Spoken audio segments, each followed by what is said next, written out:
What's going on, everybody, and welcome to another episode of the Neg Entropy Chronicles.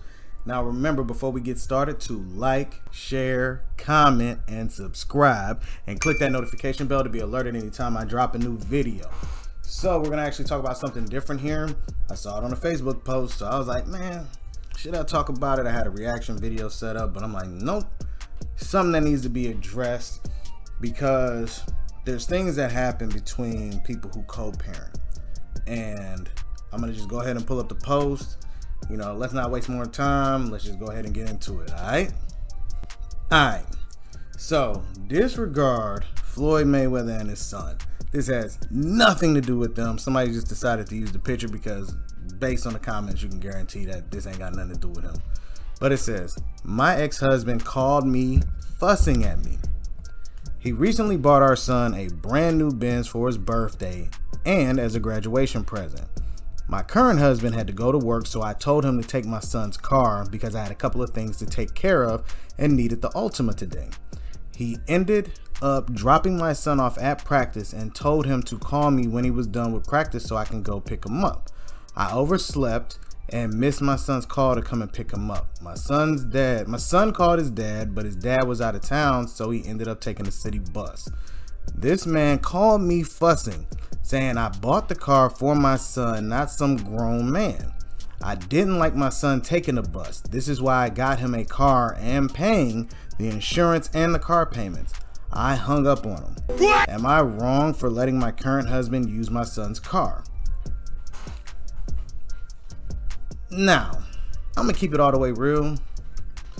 I'm not sure. I think it's based on the relationship that the stepfather and the father have, because sometimes if they have an understanding, people wouldn't actually do that. You know what I'm saying? If I'm a man, I'm not gonna use this man's car that's going to his son. I'm sorry, yeah, that's my stepson, but there's a level of respect that men are supposed to have for one another. Yo, I need to use Altima today. Okay, well, drop me off at work and then come back and get me, if that's what's supposed to happen. But I would have stayed away from that young man's car, because that's not really his car, that's his father's car, who he's letting use the vehicle. You understand? Because it's not in the son's name, it's in the father's name. And this is something we got to start really looking at, because the fact that she said I hung up on him, he made it very clear, I did not want my son taking the bus, which means that they might be in a place that's not all the way safe. And sometimes people get too comfortable feeling like, oh man, ain't nothing gonna happen. But this father is making sure that his son avoids any potential chances of being on a bus where something can go wrong. And sometimes these women say, well, it's at my house, so it is my stuff. It's not yours. We understand that at any point in time, if he didn't pay that bill, they'd come pick it up and you couldn't stop him. You understand me? Like, if the tow truck come and get it, you can't stop it because it's not your vehicle.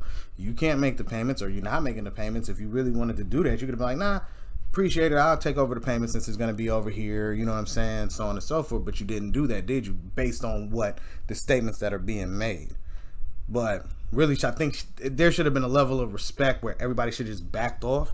Be like, nah, let the young man have that vehicle, because that's why he needs the vehicle, to avoid certain situations.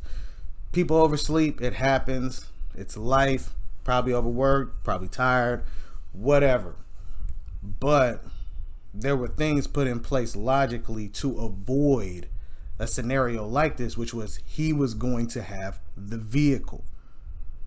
So for her to make those moves, trust me, stuff about to get real ugly by the fact that she hung up on him. And he probably gonna have a conversation with the dude like, yo, what makes you think that you can use that car? That's not your vehicle. I'm telling you, it's gonna be a problem that's gonna roll out unless this woman takes it upon herself to apologize for that, because everybody messed up.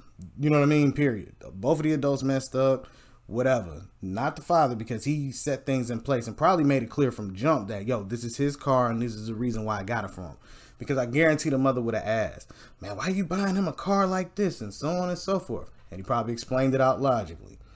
But because she, in her mind, probably thinks that it's hers and not what it's supposed to be, because it's her husband, she love him, all of this stuff. Yeah, that's your husband. But because you have a kid or a child by somebody else, you got to start taking into consideration what that person is thinking in regards to their son. You know, what if, just saying what if, right? Let's really talk about this. What if he'd have got on that bus and got hurt? Who gonna feel bad? Who's gonna take the heat? You see what I mean? Fathers think about that stuff. Mothers think about it too, but she let the aspect of this man that's not her son overshadow how she's supposed to move. That's just my thoughts on it. Let me know what you think in the comments section. I'm not really blaming people, but the man on his end, that stepdad, probably should have had something going on with a vehicle or somebody else giving him a ride or just having his wife drop him off. You don't know. Something else should have been done, because I wouldn't have been comfortable driving another man's car. That's just not how I get down. You feel me? Like, I'm not going to be comfortable driving the child's father's car. Like, you know what I'm saying? Like, it just don't resonate in my brain. But maybe that's me. Let me know what y'all think. All right, everybody? Peace.